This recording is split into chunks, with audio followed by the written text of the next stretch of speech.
Greetings, my name is Vern Joyce, and today we were going to be taking a look at creating a two-dimensional Thinglink interactive design. To get started, you have the interface here. I've already taken the liberty to log in. I have a pro plan just like you will. When you get to the login screen at thinglink.com, just log in using your Google account from school and we'll go from there. It is very simple. You just click the create button and upload an image. Your pictures will show up here and I will go to the appropriate file for me. And I will pick this picture and click open, and it is creating, it is uploading, it is doing its thing right now. And it takes us right into the editing image, and I'm going to title this Final Professional Development 2D 2018. There we go. That's how we can start. And going through here, as you see, it came up, click and add a tag. You can move this wherever you would like. We start with the clock here, and we can change the icon image very easily.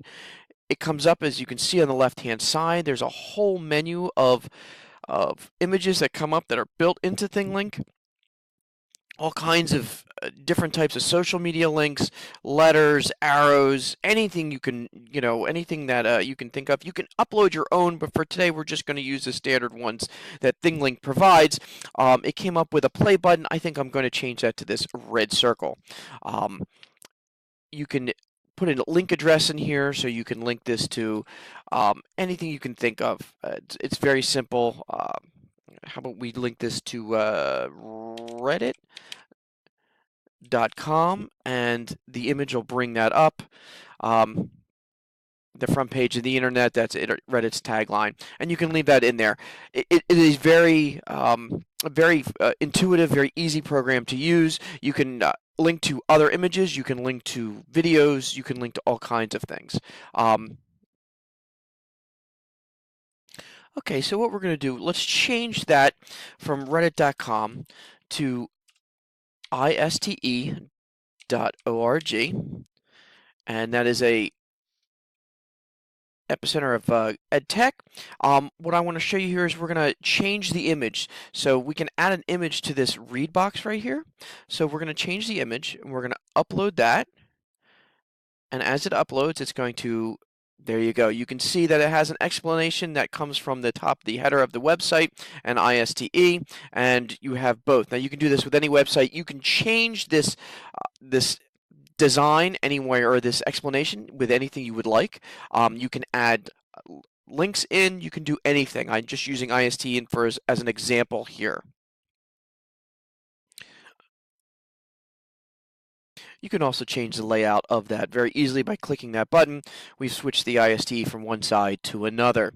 What I also like to point out is that you can add in your own audio. If you have an MP3 of yourself speaking, or of music, or anything else, you can put that into these buttons, so when you're hovering over the button it can play. And in this case, I've selected a song from one of my favorite video games, and I'm going to add it there. It's going to upload, so when you highlight over this, it's going to play the song. In this video you won't be able to hear it because of the screencaster I'm using. However, once you see this Thinglink and you highlight over that, you can see that. Now there are some advanced settings that are available to you as well. You can hide the icon and make it invisible to the user. It's something I like to do for some of my things, so there you have to go over all the images and then there's something there. You can hide the bubble. You can do all kinds of things. You can create actions, whereas if they click on this, they can go to the same tab inside your browser or a new window. And you can change the font here. There are several. I just use it as the default. It's just kind of the way I am. And when you go from there, you hit save, and then it'll be ready for you to take a look at. I'd like to point out you want to hit the save button down here in the lower right hand corner. It brings you to another interface, and this is what your consumers will take. What I can tell you right now is the music's playing in the background. I'm sorry I can't play that in the video, but it is there. And you can add virtually any of these things here. You have other buttons that are available up here. You can share this via a couple different social media events. You can link it, or you can link it via your typical social media. You can clone this, which means you can create another clone in your channel, and that means you can do this one, you can do identical ones, all kinds of things. And these are your basic settings. Right now, mine is unlisted, so it's not visible to anyone unless they have. I give them the link. You can make this public, and then send the link to anywhere, and then it can be listed in Thinglink's professional files. I tend to leave mine unlisted just because. Now you can go to full screen, replace, and delete. Let's go back to the editing screen and let's add one more button in here. We'll draw it, I think, over here on this dais. Oop, hold on, there it is. And again, you can draw and make these buttons big and small. I think I'm going to see what we have here. Let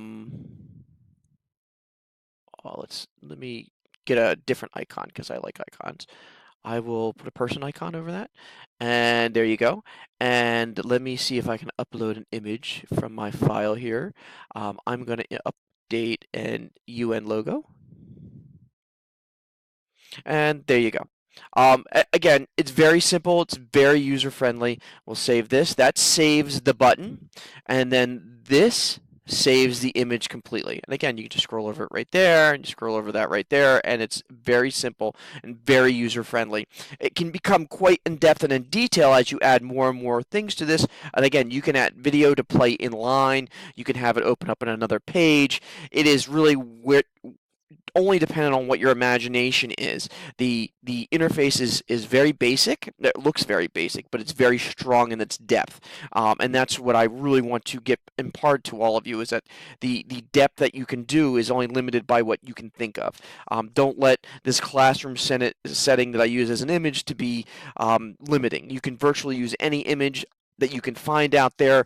I've seen a few where you can take a picture of a cell, a picture of animals, different formulas, different anything, and you can add context to them. You can add interactive explanations to each one. It really is just dependent on what your imagination is only limited by your imagination. Thank you very much, and I look forward to seeing you in my 3D virtual reality version of Thinglink in just a few minutes. Thank you very much, and have a good day.